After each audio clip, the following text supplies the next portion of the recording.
IPL இப்போ ஒரு மிகப்பெரிய ஈவெண்ட்டாவே இருக்கு. இஃப் நாட் சொல்லப்போனோம் அப்படின்னா, உலகத்திலே 2ண்ட் பிக்கெஸ்ட் லீக் அப்படின்ற ஒரு பெருமையும் ஐபிஎல்ட்ட இருக்குது. பட் 2008க்கு முன்னாடி, அதாவது ஐபிஎல் ஆரம்பிக்கிறதுக்கு முன்னாடி அதோட ப்ரொபோசல் டைம்லலாம் அது மேல மிகப்பெரிய டவுட்ஸ் வந்து வைக்கப்பட்டது.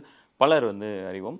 ஸோ இது குறித்து ஐபிஎல்ல தொடங்குறதுக்கு மிக மிக மூல காரணமா இருந்த லலித் மோடி வந்து ஒரு ரீசென்ட்டா ஒரு இன்டர்வியூல நெறைய விஷயங்கள் பேசியிருக்காரு. அண்ட் அதில குறிப்பா சில குற்றச்சாட்டுகளையும் சிஎஸ்கே அண்ட் அதோட முன்னாள் ஓனரான ஸ்ரீனிவாசன் அவர்கள் மேல வச்சிருக்கிறாங்க. அது என்ன அப்படின்றத இப்போ பார்த்துடலாம். ஸோ ஐபிஎல் ஆரம்பிக்கிறதுக்கு முன்னாடி அவர் எப்படியாவது பிசிசிஐக்குள்ள நுழைஞ்சிரணும் அப்படின்ற ஒரு குறிக்கோளோட இருந்திருக்கிறாரு. ஸோ இதனாலவே அங்க அவருக்கு தெரிஞ்ச 1, 2 பேரோடலாம் பேசி அங்க இங்கன்ட்டு கடைசில ஒரு வகையா பிசிசிஐல வந்து உட்கார்ந்துட்டாரு. ஸோ பிசிசிஐல உட்கார்ந்ததுக்கு அப்புறம் அவர் வந்து அந்த பிசிசிஐயோட ரெவென்யூவை இன்னும் கொஞ்சம் பெருசா ஜெனரேட் பண்ணலாம் அப்படின்ற ஒரு மோட்டிவ்ல ஐபிஎல் அப்படின்ற ஒரு புது லீக வந்து அவர் ப்ரொமோட் பண்றாரு. அண்ட் அந்த லீகை இப்படியாச்சும் தொடக்கிரணும் அப்படின்ற ஒரு ப்ரொபோசலையுமே முன்வைக்கிறாரு. பட் ஐபிஎல் தொடங்குறதுக்கு அவருக்கு மிகப்பெரிய லெவல்ல இந்த ஒரு ஃபினான்ஷியல் சப்போர்ட்டுமே பிசிசிஐ தரப்புல இருந்து தனக்கு கொடுக்கப்படல அப்படின்றதையுமே அவர் சொல்லியிருந்தாரு. அண்ட் இப்படி இருக்க அவர் கடைசியா அங்க இங்கன்னு பேசி எப்படியோ அந்த டீல்ஸ் எல்லாத்தையுமே முடிச்சு கடைசியில ஐபிஎல்ல தொடங்க ஆரம்பிச்சிட்டாரு. அண்ட் அப்போ வந்து இந்த ஐபிஎல் ப்ரொபோசலை கொண்டு போய் கொடுக்குறாங்க. பல டீம்ஸ் வந்து அவங்க வந்து ஆக்ஷனுக்கும் விடுறாங்க. சென்னை, டெல்லி, மும்பை, ஹைதராபாத் இது மாதிரியான இடங்கள் எல்லாத்தையுமே வச்சு இதோட பேஸில் நம்ம சில டீம்ஸை வந்து உள்ளே கொண்டு வர போகிறோம் அப்படின்றத அவர் சொல்கிறாரு. அண்ட் அதில் சென்னை டீமை வந்து ஸ்ரீனிவாசன் அவர்கள் வந்து குருநாத் மையப்பன் மூலமாக அந்த டீமையும் வாங்குறாரு. ஸோ இப்போது என்ன ஒரு பிரச்சனை உள்ளே வருது அப்படின்னா, ஸ்ரீனிவாசன் அவர்கள் வந்து ஒரு கண்டிஷன் போடுறாரு. என்னன்னா, ஆண்ட்ரூ ஃபிளின்டாஃப் வந்து எங்களுக்கு தான் வரணும் அப்படின்ற ஒரு இதுவுமே வைக்கிறாரு.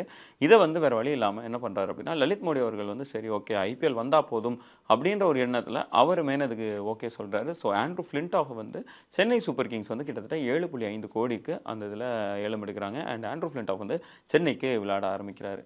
ஸோ நெக்ஸ்ட்டு என்ன மாதிரியான ஒரு பிரச்சனை வருது அப்படின்னா, இந்த இடைப்பட்ட காலத்தில் அதாவது அவர் வந்து 2008லேருந்து 10க்குள்ளே அவர் வந்து மணி லாண்ட்ரிங் விஷயத்தினால பிசிசிஐ வந்து நீக்கப்படுறாரு. யாருன்னா லலித் மோடி. ஸோ இந்த காலகட்டத்தில் அவருக்கு தெரியாமல் அம்பையர்ஸை வந்து ஸ்ரீனிவாசன் அவர்கள் வந்து மாற்றிருக்கிறாங்க அப்படின்ற ஒரு கம்ப்ளைண்ட்டையுமே வச்சிருக்காரு. இந்த ஒரு அலிகேஷனையுமே அவர் முன் வச்சிருக்கிறாரு. என்ன அப்படின்னா, நான் வந்து ஒரு இது பிளான் பண்ணி போடுவேன். இந்த மாதிரியான ஒவ்வொரு மேட்சஸ்க்கும் ஒவ்வொரு அம்பையர்ஸ் இருப்பாங்க அப்படின்ற ஒரு டெசிஷன் வந்து நாங்கள் டீமாக எடுத்து வச்சிருப்போம்.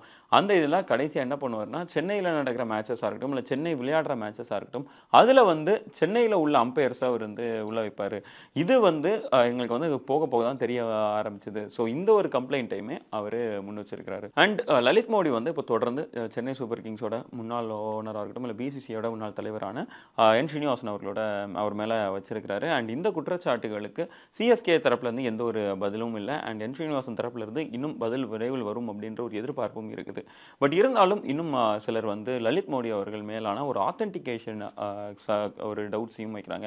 இவர் வந்து ஒரு ஆத்தென்டிக்கான ஆளா அப்படின்ற ஒரு மிகப்பெரிய சந்தேகத்தை வைக்கிறாங்க. எதனாலனா 2010ல் இவர் பிசிசிஐலேருந்து சஸ்பெண்ட் செய்யப்படுறாரு. அண்ட் ஐபிஎல் தொடங்கினது மட்டும் தான் அவர் தவிர அடுத்த ஒரு 3-4 வருஷத்துக்கு அப்புறமா லலித் மோடி அவர்கள் வந்து ஸ்டெப் டவுன் பண்ணுறாரு. அதை தாண்டி பிசிசிஐ தான் அதை முன்னெடுத்துட்டு போகுது. ஸோ இப்படி இருக்க அவரோட பர்சனல் கிரட்ஜுக்காக அவர் இந்த மாதிரியான ஒரு தவறான ஒரு அலிகேஷன்ஸை முன்வைக்கிறாரு அப்படின்ற ஒரு விஷயத்தையும் பலர் வந்து சொல்லிட்டு வராங்க. அண்ட் ஃபிளின்டாஃப் பற்றிய இந்த ஒரு மேட்டர், அதாவது ஃபிளின்டாஃப் வந்து ஸ்ரீனிவாசன் வேறு யாரையுமே மிரட்டி வாங்க வைக்கல, எப்படியாச்சும் நாங்கள் தான் வாங்கணும் அப்படின்றதுனால மற்ற யாரையுமே நீங்கள் பிட் பண்ணக்கூடாது அப்படின்னு சொல்லிட்டதாகவும் இந்த ஒரு அலிகேஷனை லலித் மோடி வந்து தொடர்ந்து பல வருஷமாகவே பண்ணிட்டு வராரு.